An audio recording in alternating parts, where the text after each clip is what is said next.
सफल होगी तेरी आराधना। क्या जरूरत थी? क्या जरूरत थी ये सब करने की? और अगर तुमको करना ही था तो एक बार बता देती हमको। जानते दिमाग कम है, लेकिन दिमाग से पैदल हो ये जाहिर करना जरूरी है क्या?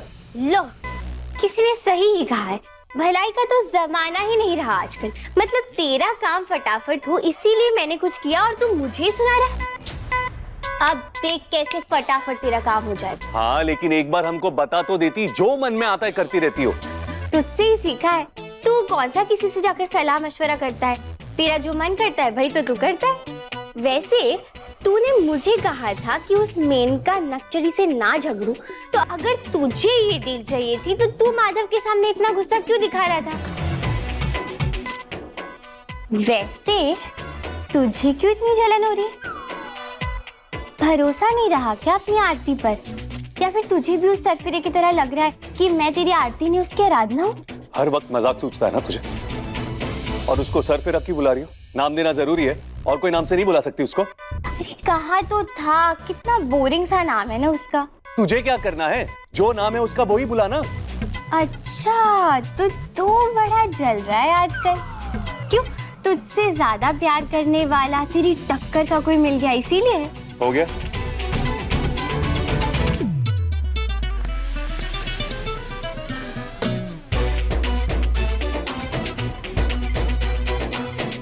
ढंग से बाहों में पकड़ना भी नहीं आता तुझे। रोमांस तो ढंग से कर नहीं सकता, दूसरे को देखकर जेलस हो रहा है। ते अपने प्यार पर ध्यान देना। क्यों तू दूसरों को देखकर सरदर्द लेता रहता है?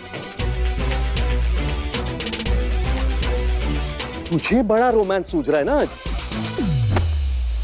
अरे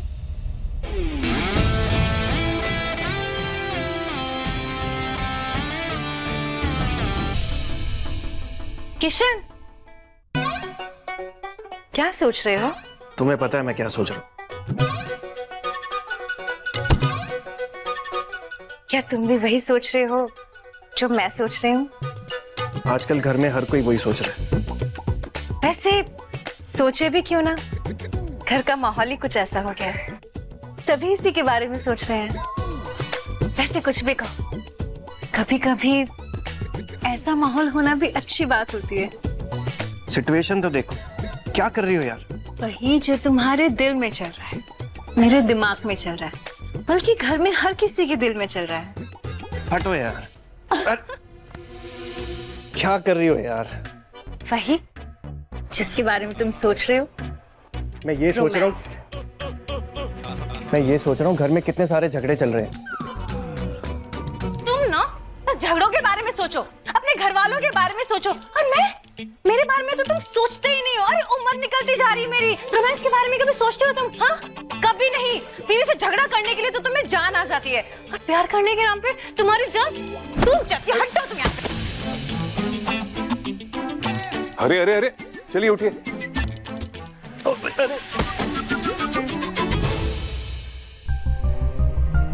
आराधना, ये तुम ही हो ना? ये मैं ही हूँ। मुझे आना पड़ा वापस। विनायक की क्या गलती है? उसे किस बात की सजा दे रहे हैं? मुझे पता था कि मेरे लाख बार समझाने के बाद, मना करने के बाद भी तुम समझने को तैयार ही नहीं होगे कि मैं आरती हूं, ना कि आराधना।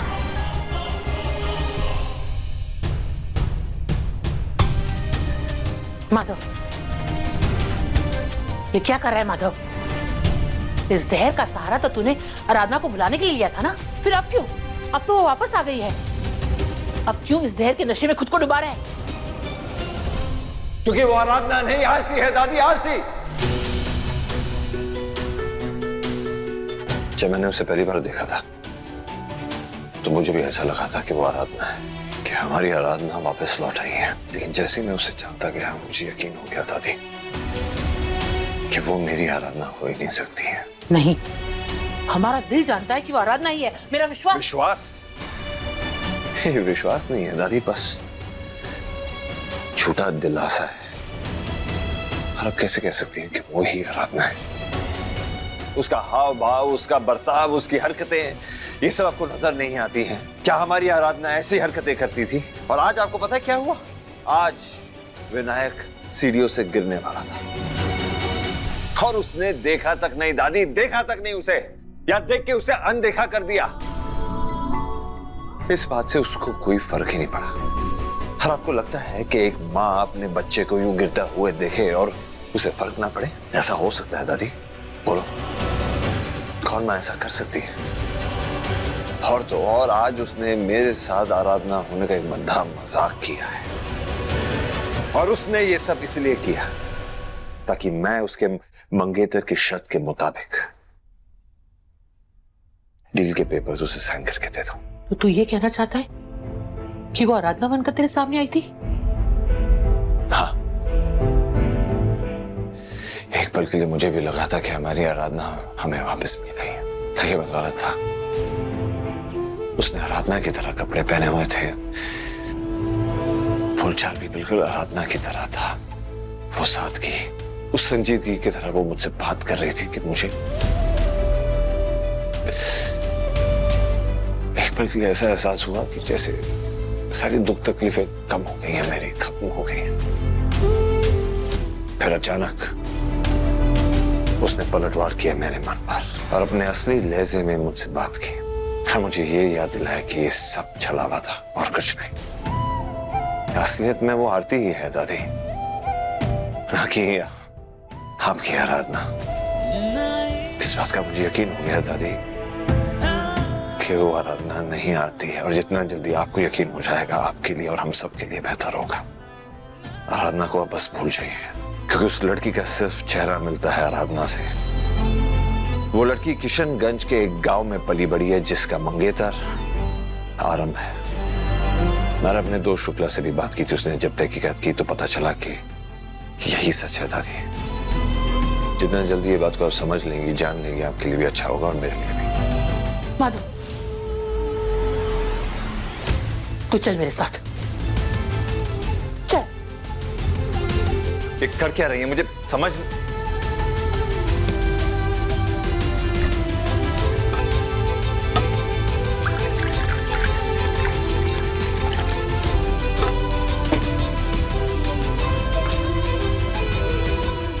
अपने पसंदीदा शो के फुल एपिसोड देखने के लिए अभी डाउनलोड करें दंगल प्ले ऐप।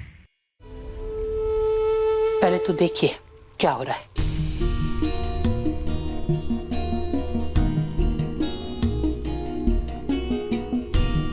मैं कुछ समझा नहीं, कहना क्या चाहती हो आप? तूने देखा ये दूध कैसे उबल रहा है? देखने से तो ऐसे ही लग रहा है ना कि ये दूध 1 सेकंड में उबल गया, पर ऐसा है नहीं। पिछले 5 मिनट से इस चूल्हे से जो आग निकल रही है ना, वो इस दूध को गर्म कर रही है, और उसी से इस दूध में उबाल आ रहा है। इसलिए तू भी इतनी जल्दी हार मत मान। मतलब क्या है कहता थे? मतलब यही है कि हम 5 महीने बाद आराधना से मिल रहे हैं। हमें नहीं मालूम वो इतने समय से किस हाल में थी, क्या गुजर रही थी उस बेचारी पर, क्या कुछ झेलना पड़ा है उसे। हम कुछ नहीं जानते, और वो क्यों इतनी बदल गई है और क्यों उसका बर्ताव इतना बदल गया है, हमें नहीं पता। क्यों वो आराधना होकर भी आराधना से बिल्कुल उल्टा बर्ताव कर रही है, हमें कुछ नहीं पता। और हम उस पर कोई इल्जाम नहीं लगा सकते। हमें तो ये भी नहीं पता है कि वो ऐसा खुद कर रही है या उसे करना पड़ रहा है, क्या मजबूरी है उसकी, हमें नहीं पता। इसलिए हम तो यही कहेंगे कि तू तेरे दिल की आवाज सुन। तेरा दिल क्या कह रहा है उस लड़की को देखकर? अपनी आंखें बंद कर और दिल की आवाज सुन, क्योंकि नतीजे पर पहुंचना तो बहुत आसान है, पर उसकी जड़ तक पहुंचना उतना ही मुश्किल है। इसलिए कोशिश करता रहे, और जब तक कोशिश करता रहे, जब तक हमें ये पता न चल जाए कि वो आराधना ही है।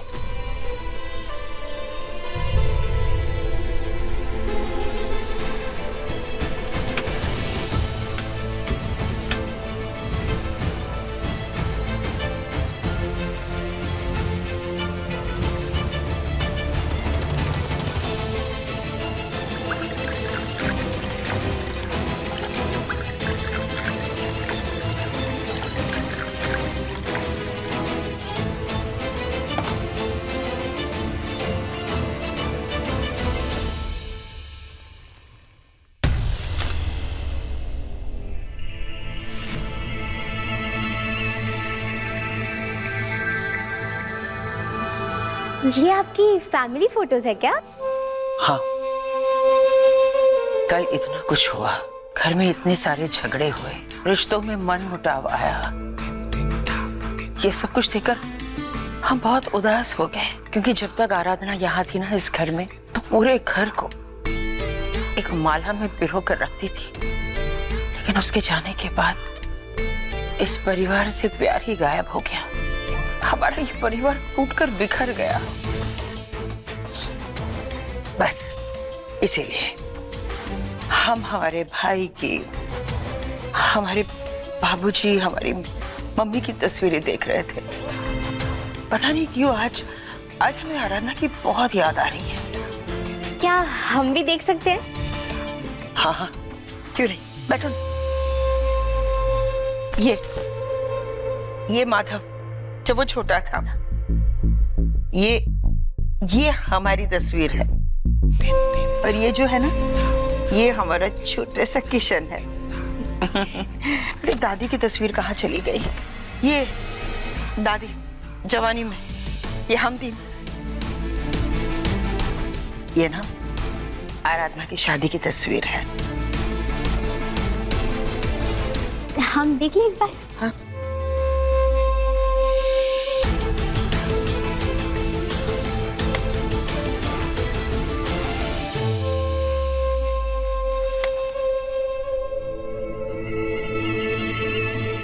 ये तो हमारी और आरम की तस्वीरें हैं। ये कैसे आ गई यहाँ पर?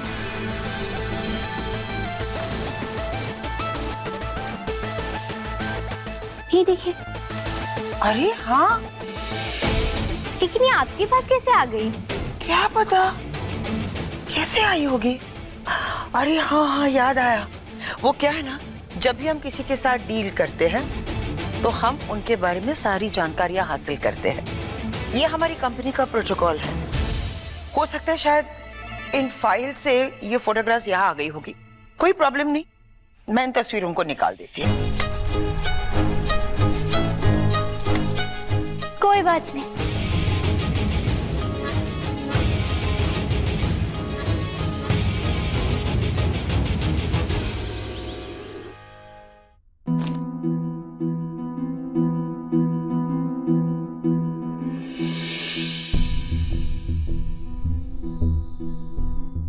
दादी, वो सॉरी, लेकिन हमारे कपड़ों के लिए ना जगह थोड़ी सी कम पड़ रही थी, इसीलिए हमने आपकी बहू के कपड़े वहां से निकाल दिए। हम हटा नहीं रहे हैं, बस सोच ही रहे थे कि कहाँ रखें इन्हें। वैसे कुछ दिनों की बात है, आप एडजस्ट कर लीजिए, उसके बाद तो हम चले जाएंगे। हाँ, तुम तो चली ही जाओगी। एक काम करो, तुम ये सारे कपड़े उस छोटी सी अलमारी में रख दो। हाँ, वैसे दादी डोंट माइंड, लेकिन आपकी बहू के पास में सिर्फ इतने से ही कपड़े थे। हमारा मतलब है कि इतने बड़े घर की सबसे बड़ी बहू, लेकिन उनका पहनावा इतना सिंपल सा। हाँ, क्योंकि वो थी भी इतनी सीधी। इस घर की चकाचौंध उसके दिल के आगे, उसकी अच्छाइयों के आगे हमेशा फीकी ही पड़ जाती थी। भले ही वो इतनी सीधी थी, पर इस परिवार को संजो के अच्छी तरह से चलाना उसे बखूबी आता था, चाहे फिर कोई उसका दुश्मनी क्यों ना हो। सबको अपना बना लेती थी, बहुत बड़ा दिल रखती थी वो। तुम्हें पता है आरती, ये जो हमारे घर का सबसे छोटा सदस्य है ना, विनायक, वो हमारे पोते माधव और उसकी बीवी दामिनी का बेटा है। आराधना ने तो बस सिर्फ उसे जन्म दिया है। वो क्या कहते हैं आजकल, सारा केसी। सरो क्या? अरे वही जो औरतें अपनी कोख को किराए पर देती हैं, वही वाली माँ है आराधना उसकी। अच्छा। भले ही विनायक उसका अपना अंश नहीं है, पर उसने अपने परिवार से लड़कर उसे जन्म दिया। और उसकी परवरिश के लिए इस समाज ने, इस दुनिया ने जो भी मुश्किलें उसके सामने खड़ी की, उन सब का डटकर सामना किया। और बस इतना ही नहीं, वो उस बच्चे को मिलाने के लिए हमारे पोते के पास चली आई, यहाँ चली आई वो। और भगवान का खेल तो देखो, उन दोनों को ऐसे मिला दिया जैसे वो दोनों एक दूसरे के लिए ही बने हो। और कृष्ण कन्हैया लाल ने ऐसी लीला रची कि उन दोनों की शादी हो गई। तुम जानती हो वो शादी नहीं करना चाहते थे, चाहे ये सब उनकी मर्जी के खिलाफ ही हुआ हो, लेकिन हमारा पोता, हमारा पर पोता और आराधना एक हो गए। अरे वाह, ये तो बिल्कुल फिल्मी लव स्टोरी है। हाँ, इतनी अच्छी जोड़ी थी दोनों की। मेरे माधव की बेजान जिंदगी में आराधना बाहर लेकर आई थी। दोनों कितने खुश थे, सब कुछ बहुत अच्छी तरह से चल रहा था, पर फिर पता नहीं क्या हुआ, ये दोनों अलग हो गए। हमें नहीं पता क्यों भगवान ने आराधना को हमारी जिंदगी से दूर कर दिया। जब अलग ही कराना था तो उनको मिलाया ही क्यों, और मिलाया तो फिर अलग क्यों किया। हमारा दिल तो आज भी नहीं मानता कि हमारी आराधना इस दुनिया में नहीं है। बेचारा हमारा माधव पूरी तरह से टूट गया, हमारा पूरा परिवार बिखर गया, और हमारा विनायक, उसको तो सबसे ज्यादा जरूरत है उसकी माँ की। वो बिन माँ का बच्चा कैसे पलता है ये सिर्फ हमारा दिल जानता है। क्यों छीन लिया हमारी आराधना को, सब कुछ बिखर गया।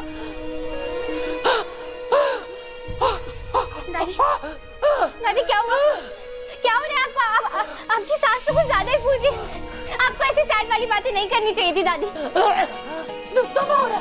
एक मिनट दादी, हमें कुछ समझ नहीं आ रहा है।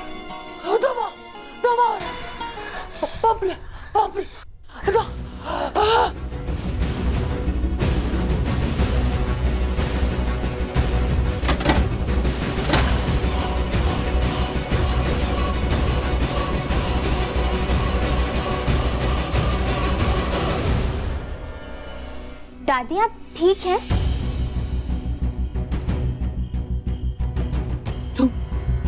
तुम आराधना हो ना? तुम्हें कैसे पता कि ये पंप इस पेटी में है?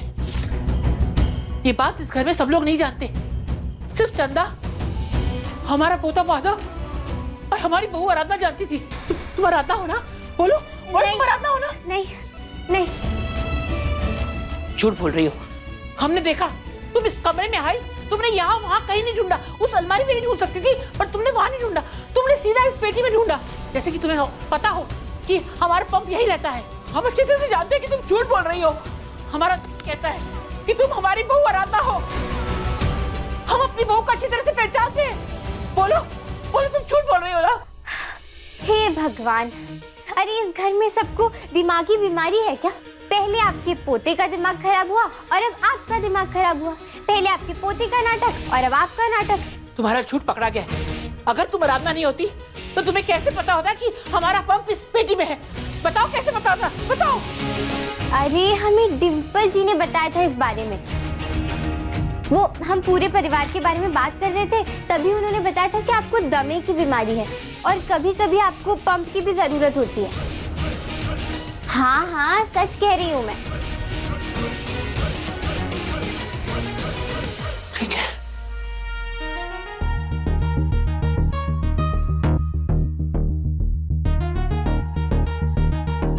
डिम्पल।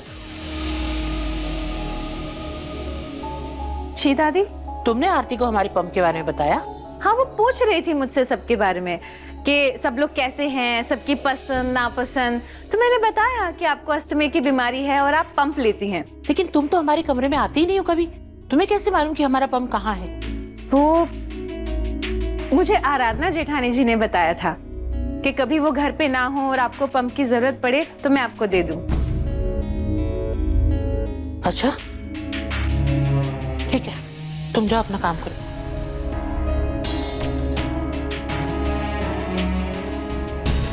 यानी हमें गलतफहमी हुई थी, पर कैसे नहीं होती।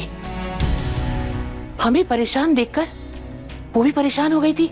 हमारी जान खतरे में देखकर वो बहुत परेशान हो गई थी, जैसे कभी आराधना हुआ करती थी। और तो और हमने आरती की आंखों में वही प्यार, वही परवाह देखी जो आराधना को हमारे लिए हुआ करती थी। पर हमें इस बात का जरा भी नहीं था कि डिम्पल को हमारे पंप के बारे में पता है। हे कृष्ण कन्हैया लाल, ये आप कैसी लीला रच रहे हैं? क्या सच है, क्या झूठ है? हमें तो कुछ समझ ही नहीं आ रहा है।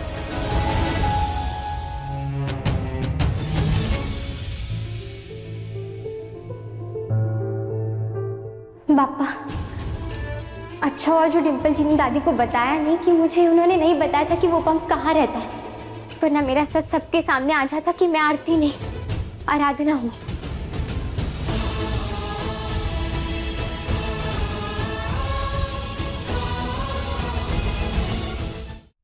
मुझे अपनी भावनाओं पर काबू रखना होगा।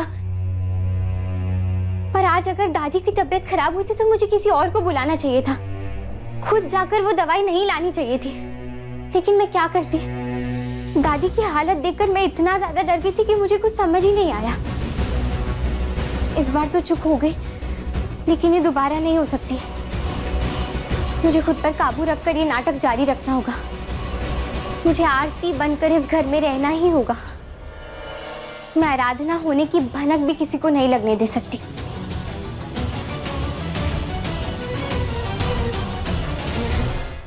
आज सुबह जब विनायक की जान खतरे में थी, तब तो मैंने किसी तरह खुद को रोक लिया। अच्छा हुआ बापा, जो मैंने आईने में देखा था कि मेनका दीदी वहीं छुपी हुई थी, उन्होंने मेरा सच जानने के लिए सब किया था। लेकिन मुझे नहीं पता था कि मेरा सच जानने के लिए वो विनायक की जान को तक खतरे में डाल देंगे। वो तो शुक्र है कि समय रहते साहब जी ने विनायक को बचा लिया, वरना तो सुबह ही मेरी चोरी पकड़ी जाती। खैर, मुझे अब मेरी भावनाओं को काबू में रखना होगा। मैं किसी को पता नहीं चलने दे सकती कि मैं आरती नहीं बल्कि आराधना हूँ।